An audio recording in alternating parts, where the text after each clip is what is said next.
কৃষি প্রধান দেশ বাংলাদেশ। বাংলাদেশে প্রায় ৮০% লোক গ্রামে বাস করে থাকেন। গ্রামের ঐতিহ্য হলো হাট-বাজার। বাংলাদেশে প্রায় ২৫,০০০-এর বেশি গ্রাম রয়েছে। আর এই গ্রাম বাংলার মানুষ তাদের নিত্য প্রয়োজনীয় কৃষি পণ্য থেকে শুরু করে সকল কিছুই খোলা আকাশের নিচে একটি হাট-বাজার থেকে ক্রয় বিক্রি করে থাকেন। সুপ্রিয় দর্শক, আজ আমি ভিলেজ নেচার বাংলাদেশের পক্ষ থেকে আসছি ময়মনসিংহের ফুলবাড়ী উপজেলার ৫ নং দেওখোলা ইউনিয়নের নতুন বাজার নামক একটি বাজারে, যে বাজারটি একটি ঐতিহ্যবাহী বাজার। আজকে এই বাজারের গরুর হাট এবং এখানকার যে মানুষজন নিত্য প্রয়োজনীয় যে জিনিসপত্র কেনাকাটা, গ্রামের ঐতিহ্য সংস্কৃতি, এগুলো আপনাদের কাছে তুলে ধরার চেষ্টা করব। আশা করি ভিডিওটি আপনাদের কাছে ভালো লাগবে।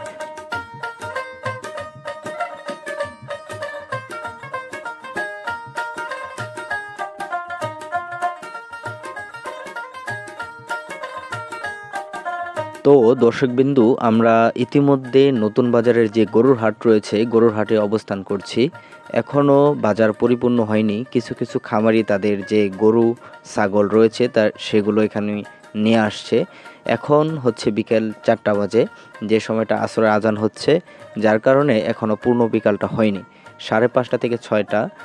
এখন যেহেতু আগস্ট মাস চলতেছে, তাহলে যে দেখা যাবে যে আরেকটু পূর্ণ বিকাল হলে আরও অনেক অনেক গরু ছাগল ইত্যাদি পশু পাখি সহ অনেক কিছুই এ বাজারে উঠে থাকে। তো এখানে একজন পাইকার দরদাম করছে, সেটাও আপনাদেরকে একটু দেখাই।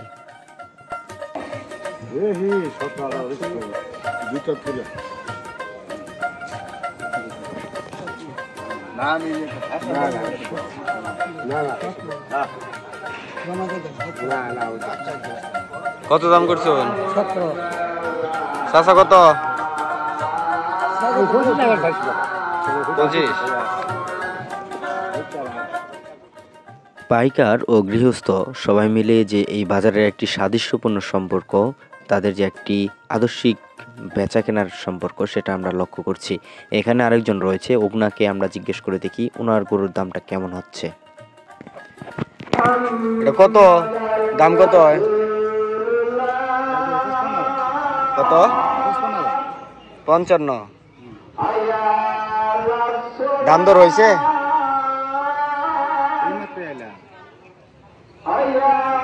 এটা কার? আপনার? এটা আপনার? কত কত দাম হইতেছে? দাম হয় নাই। কত চান? গাই সহ দুইটা কত চান? 25, 85।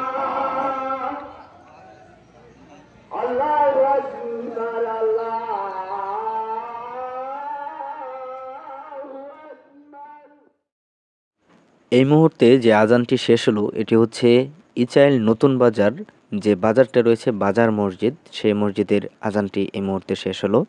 দর্শক, এই বাজারে গরুর হাটে এখনও ওরকম পরিপূর্ণভাবে গরু আসেনি, কারণ এখন বিকেলবেলা আস্তে আস্তে আরও সময় যত গড়াবে, সন্ধ্যার আগ পর্যন্ত সর্বোচ্চ ১ থেকে ১.৫ ঘন্টার সময় এখানে সবচেয়ে বেশি গরু বিক্রি হয়ে থাকে। তো দর্শকবিন্দু, আমরা আস্তে আস্তে এখন হাঁটতে হাঁটতে কাঁচা বাজারটা একটু আপনাদেরকে ঘুরে ঘুরে দেখাবো, সেটা আপনারা দেখতে থাকুন। আর আমার চ্যানেলে যদি আপনারা নতুন হয়ে থাকেন, তাহলে আপনাদেরকে আমি অনুরোধ করব আমার চ্যানেলটিকে সাবস্ক্রাইব করার জন্য। আর যদি ফেসবুক থেকে দেখেন, অবশ্যই বলবো ফেসবুক পেজটিকে ফলো করার জন্য। আর যারা আমার নতুন চ্যানেলে রয়েছেন, তারা অবশ্যই আমার চ্যানেলটিকে সাবস্ক্রাইব করবেন। ধন্যবাদ। চলুন আমরা গ্রামের যে কাঁচা বাজার রয়েছে সেগুলো একটু দেখি।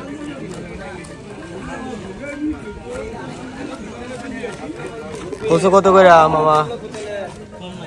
কচু কত করে? এটা কত, যেটা কাজ করতেছে? আচ্ছা। আমরা জানি যে শহরের বাজারের তুলনায় যে গ্রামের বাজারগুলো রয়েছে, এই বাজারে যে শাক সবজি রয়েছে, এগুলোর দাম অনেকটা কম থাকে এবং যা পাওয়া যায় তা একদম কি বলে খাঁটি। এখানে কোনো ফরমালিন, কোনো ধরনের ভেজাল ব্যবহার করা হয়নি। টাটকা শাকসবজি পাওয়া যায়। তবে আমরা এখানে লক্ষ্য করছি যে বাজার দরদাম চলছে, ক্রেতা বিক্রেতা তাদের যে উপচে পড়া একটা ভিড় বিক্রি হচ্ছে, সেগুলো আমরা এখানে লক্ষ্য করে দেখতে পাচ্ছি। তো দর্শক আমরা ওদিকটা একটু লক্ষ্য করে দেখব, ওইখানে আরও অনেক সবজি রয়েছে, সেগুলো আপনাদেরকে একটু দেখাবো। সব মিলিয়ে যে গ্রামের এই হাট বাজার, ঐতিহ্যময়ী একটি বাজার হচ্ছে এই নতুন বাজার। চলুন দর্শক আমরা অন্য অন্য আরো দৃশ্যগুলো দেখি। এর কত প্রতি পিস? 4টা। শীতের লেগে পাই না।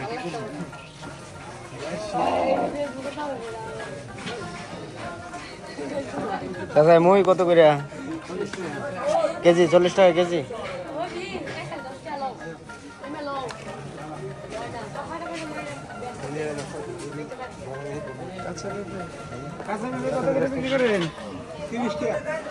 তিরিশ, ভালো দাম। তাল কত?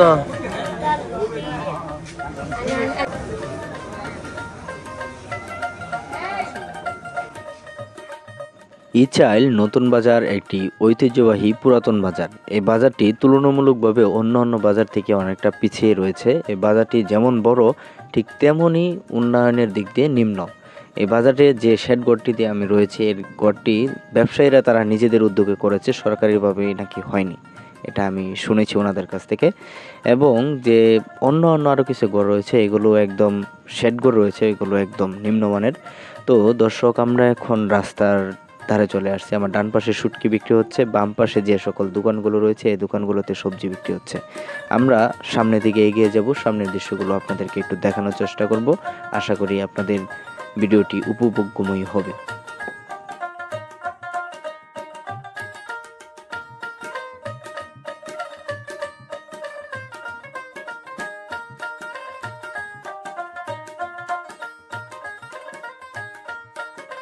সুপ্রিয় দর্শক, আপনারা এই মুহূর্তে দেখতে পাচ্ছেন যে আমার সামনে কিছু আনারস বিক্রি হচ্ছে।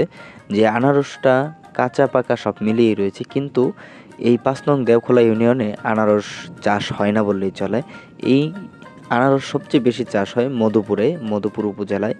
তারপর চাষ হয় হচ্ছে ফুলবাড়িয়ার দক্ষিণ অঞ্চল, যেটা আমাদের ফুলবাড়িয়া দক্ষিণ, আসিম, পাটুলিয়া ওদিকে রয়েছে। ওদিকে সবচেয়ে বেশি এই আনারস চাষ হয়ে থাকে। এখন আমি যে রাস্তাটি দিয়ে হেঁটে যাচ্ছি, এটি দেওখোলার একটি রাস্তা। আর রাস্তার দুপাশ ধরে কলা বিক্রি হচ্ছে, যে কলাগুলো হচ্ছে একদম ফরমালিন মুক্ত, যে কলার স্বাদই অন্যরকম হয়ে থাকে। তো দর্শক আমরা আস্তে আস্তে এই বাজার দেখতে দেখতে সামনের দিকে যাব, দেওখোলা রোডের দিকে যাব। দেওখোলার রোডে যাওয়ার পথে যে দেখব এখানে অনেক চা স্টল রয়েছে, চা আড্ডা হয় এখানে।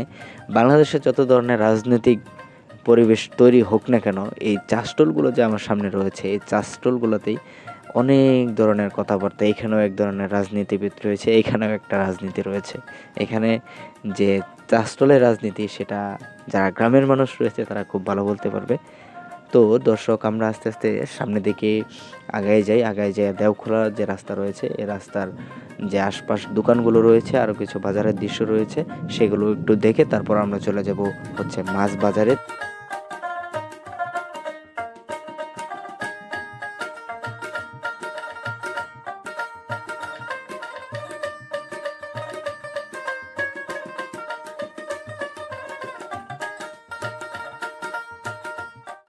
সুপ্রিয় দর্শক, আপনারা দেখছেন যে এখনও আমি যে জায়গাটায় দাঁড়িয়ে রয়েছি, এটা হচ্ছে দেওখোলা রোড। এখনও দেওখোলা রোড থেকে নতুন বাজার গরু আসতেছে, এবং কি এই হাট থেকেই গরু বিক্রি হচ্ছে, সেটাও আবার এদিক দিয়ে নিয়ে যাচ্ছে। তো দর্শক আমরা আস্তে আস্তে এখন মাছ বাজারটা রয়েছে সেটা আপনাদেরকে একটু দেখিয়ে তারপর আজকের মতো বিদায় নেব। ইনশাল্লাহ দেখা হবে নতুন কোনো ভিডিওতে। ততক্ষণ পর্যন্ত ভালো থাকুন, সুস্থ থাকুন। আর যারা আমার চ্যানেলে নতুন রয়েছেন তারা অবশ্যই আমার চ্যানেলটিকে সাবস্ক্রাইব করবেন এবং পাশেই থাকবেন। ধন্যবাদ। আসসালামু আলাইকুম ওয়া রাহমাতুল্লাহি ওয়া বারাকাতুহু।